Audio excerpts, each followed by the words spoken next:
Hello everyone, this is Rita Yadav and you are on GATE Chemical Planet, a planet of knowledge and information. I welcome back all of you on GATE Chemical Planet.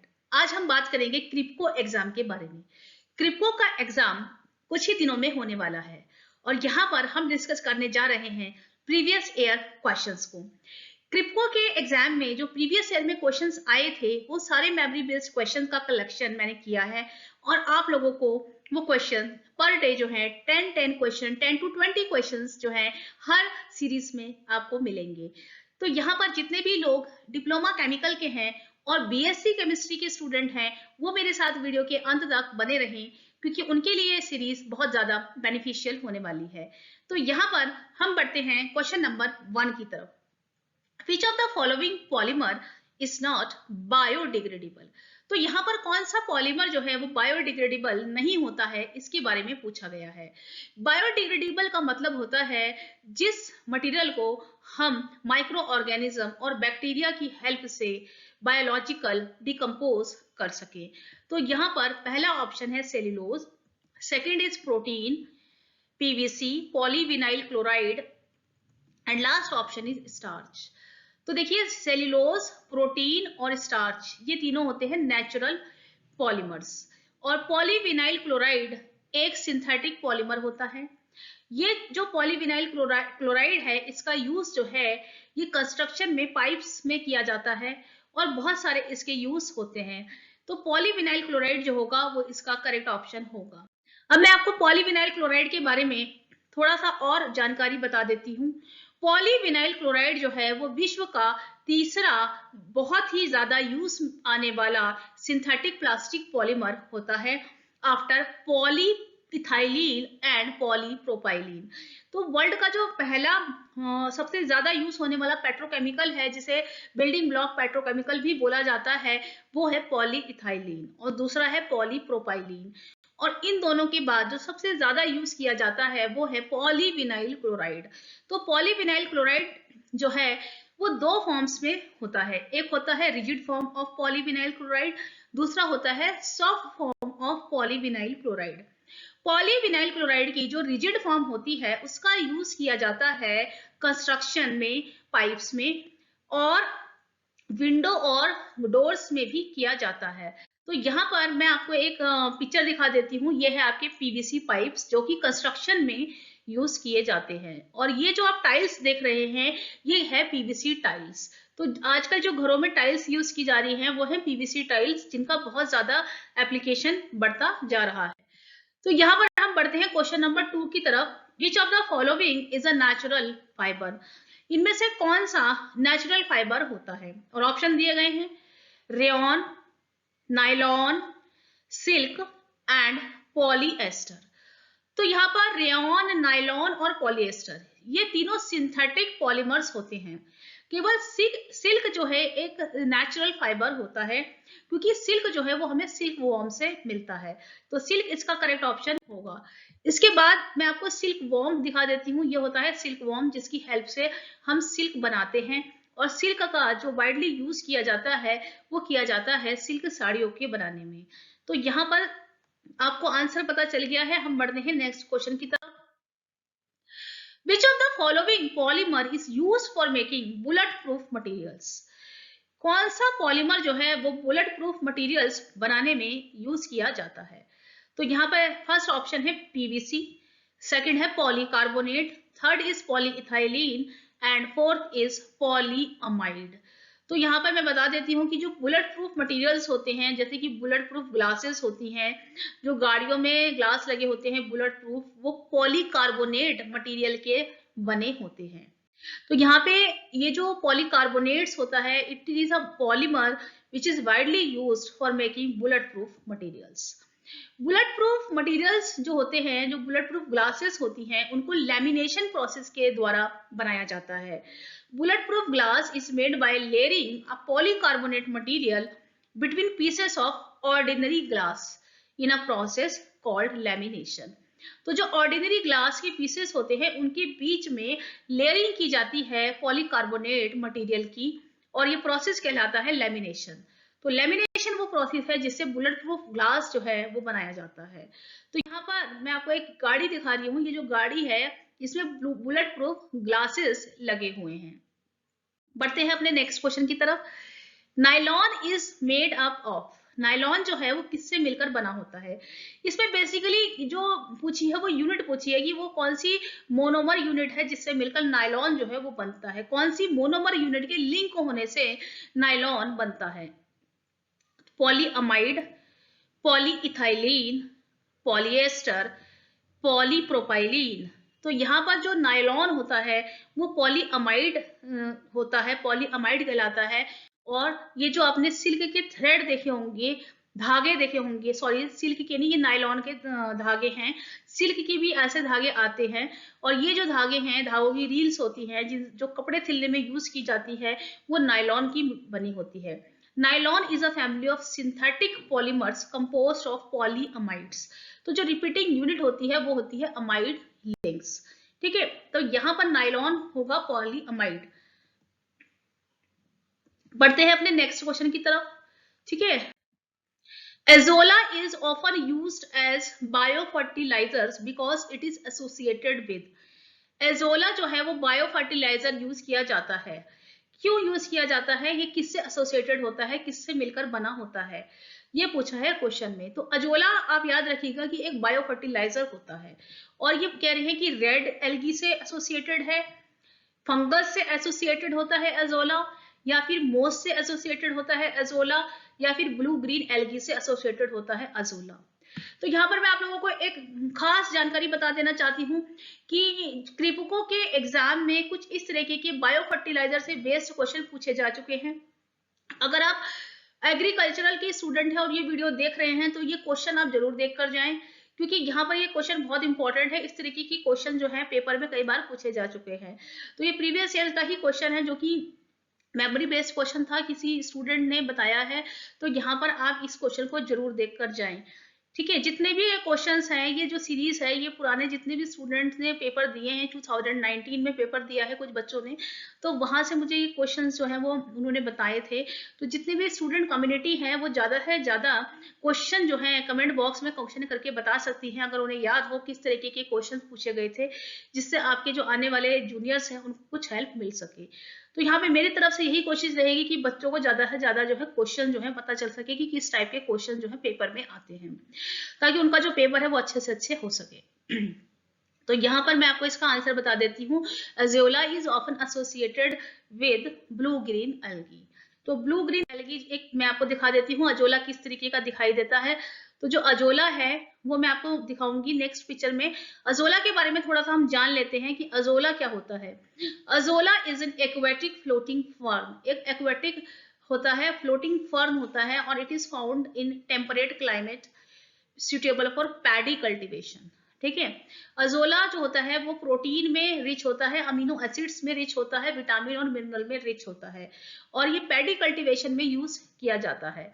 तो जो azolla के बारे में मैं आपको और थोड़ा सा बता देती हूँ। Azolla has been used in rice paddies as a companion plant to fix nitrogen and to block out light to prevent competition from other plants. तो जो लाइट रुक जाती है जब छोटे प्लांट्स जो है दूसरे प्लांट्स के नीचे आ जाते हैं, बड़े प्लांट्स के नीचे छोटे प्लांट्स जब आ जाते हैं, तो जो लाइट होती है वो उनको जो मेन प्लांट होता है उसको नहीं मिल पाती। ठीक है, तो ये बताया गया कि जो लाइट रुकती है उसको भी ये क्या कर देता है, उसको ये ब्लॉक आउट कर देता है। ठीक है, तो यहाँ पे हम जान लेते हैं, ये है आपका अजोला। ठीक है, तो ये ब्लू ग्रीन एल्गीज होते हैं और इसको यूज किया जाता है पैडी कल्टीवेशन में एज अ बायो फर्टिलाइजर। तो बढ़ते हैं अपने नेक्स्ट क्वेश्चन की तरफ। नेक्स्ट क्वेश्चन में पूछा गया है bone is used as a fertiliser. Bone को एज अ फर्टिलाइजर यूज किया जाता है because it contain the plant nutrients. तो ये प्लांट न्यूट्रिएंट करती है। कौन से टाइप का प्लांट न्यूट्रिएंट पूछा इन्होंने कि बोन्स में होता है।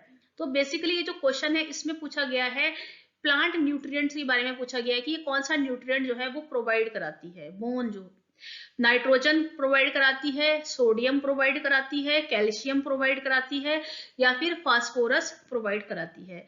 तो बोन के बारे में मैं आपको बता देती हूँ, ये प्रोवाइड कराती है, बेसिकली ये कैल्शियम और फास्फोरस दोनों प्रोवाइड कराती है। लेकिन जो इसका फास्फोरस है वो इसका मेन रोल है फास्फोरस प्रोवाइड कराने का। तो बोन मील के बारे में मैं आपको थोड़ा सा बता देती हूँ। बोन ऐश को हम बोन मील भी कहते हैं, और ये जो बोन मील होती है ये एक ऑर्गेनिक फर्टिलाइजर की तरह यूज की जाती है। बोन मील के अगर हम कॉम्पोजिशन की बात करें तो इसमें कैल्शियम और फास्फोरस होते हैं, और जो कि दोनों ही प्लांट के लिए न्यूट्रिएंट्स का काम करते हैं। As a slow release fertilizer, bone meal is primarily used as a source of phosphorus. तो बोन मील को प्राइमरीली जो यूज किया जाता है वो as a phosphorus source use किया जाता है। हालांकि क्वेश्चन में कैल्शियम भी दिया है, लेकिन यहाँ पे as a slow release fertiliser की अगर हम बात करें तो बोन मील को प्राइमरी जो यूज किया जाता है वो as a phosphorus source use किया जाता है। अदरवाइज ये कैल्शियम का भी जो है ये पूरा ही पूरा काम प्रोवाइड करता है, उसको प्रोवाइड कर प्लांट को प्रोवाइड कराने का। तो यहाँ पर हम देख लेते हैं, this organic fertiliser enables plant to store and transfer energy। तो ये जो आपका ऑर्गेनिक फर्टिलाइजर है ये बेसिकली काम क्या करता है? It basically enables plant to store and transfer energy, promote roots को प्रमोट करता है, रूट्स की जो ग्रोथ होती है उसको प्रमोट करता है, फ्लावर और फ्रूट के डेवलपमेंट में ये हेल्प करता है, और ये अर्ली मैच्योरिटी भी प्लांट्स को प्रोवाइड करता है। तो ये सारे रोल्स होते हैं बोन मिल्स के, और बोन मिल्स में जो प्राइमरी यूज्ड सोर्स होता है वो फास्फोरस होता है, इसीलिए यहाँ पर फास्फोरस इसका आंसर बिल्कुल करेक्ट होगा। बढ़ते हैं अपने नेक्स्ट क्वेश्चन की तरफ। 7th क्वेश्चन में पूछा गया है, which of the following chemical fertilizer is relatively more soluble in water at 0 degree Celsius?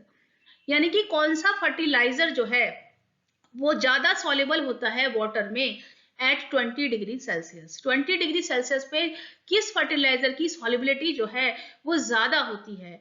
तो यहाँ पर ऑप्शन देख लेते हैं कौन कौन से हैं। Ammonium sulphate, urea, ammonium chloride, या फिर डाई अमोनियम फॉस्फेट। तो मैं आपको इसका सही आंसर बता देती हूँ, इसका आंसर है यूरिया। यूरिया जो होता है वो वाटर में इन सारे अदर्स जो दिए गए फर्टिलाइजर्स हैं उनके कंपैरिजन में हाईली सॉल्युबल होता है वाटर में, और 20 डिग्री सेल्सियस पर उसकी सॉल्युबिलिटी ज्यादा होती है as compare to other fertilisers. तो यहाँ पर हम पढ़ते हैं क्वेश्चन नंबर 8 की तरफ। KMNO4 is used as, KMNO4 जो है वो कैसे यूज किया जाता है?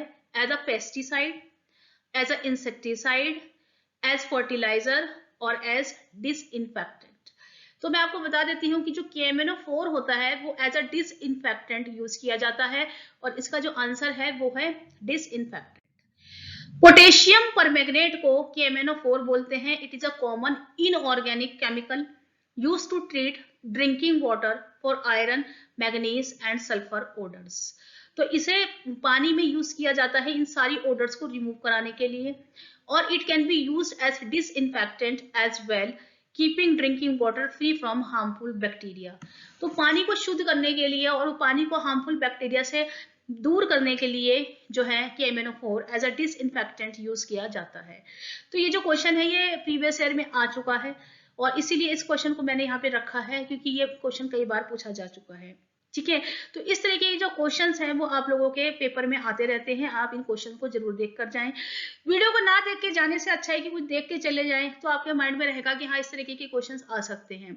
आपकी मर्जी है तो आप देख सकते हैं, आपकी मर्जी नहीं है तो आप ना देखें, वो एक अलग बात है। बट अगर आप वीडियो को देख के जाएंगे तो आपको हो सकता है कुछ हेल्प मिल जाए, आपके पेपर में कोई क्वेश्चन जो है वो यहाँ से आ जाए। और कई बार ये क्वेश्चन आ चुके हैं तो इनके रिपीट होने के चांसेस पूरे रहते हैं।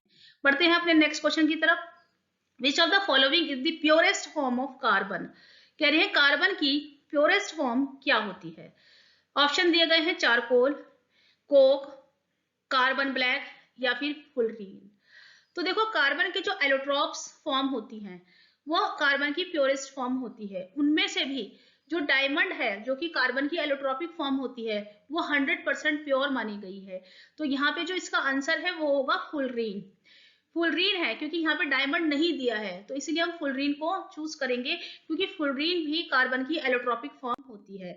अब हम बात कर लेते हैं डायमंड के बारे में। Diamond is the purest form of carbon और diamond is 100% carbon.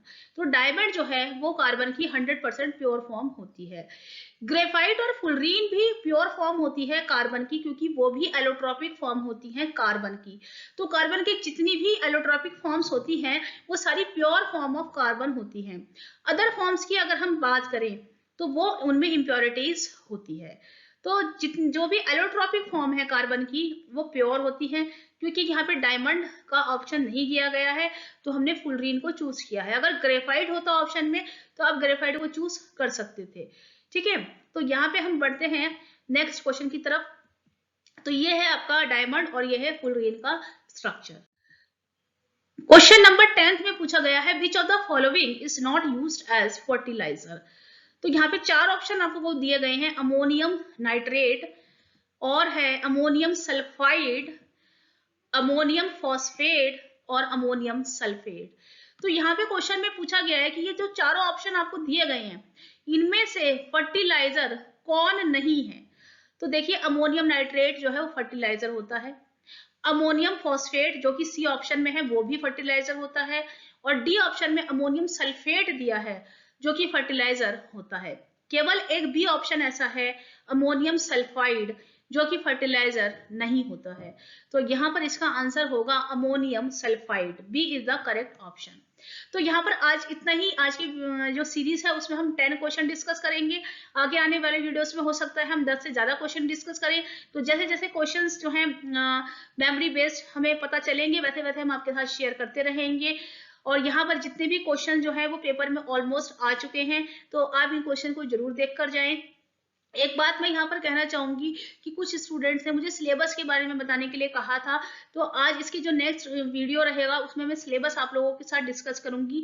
Diploma chemical का भी सिलेबस डिस्कस करूंगी और आप लोगों का बीएससी केमिस्ट्री का भी सिलेबस हम डिस्कस करेंगे। तो आप बने रहिएगा वीडियो में मेरे साथ। अंत बढ़ते हैं अपनी नेक्स्ट क्वेश्चन की तरफ और नेक्स्ट सीरीज की तरफ। आज के लिए इतना ही रहेगा। Thank you so much, have a nice day.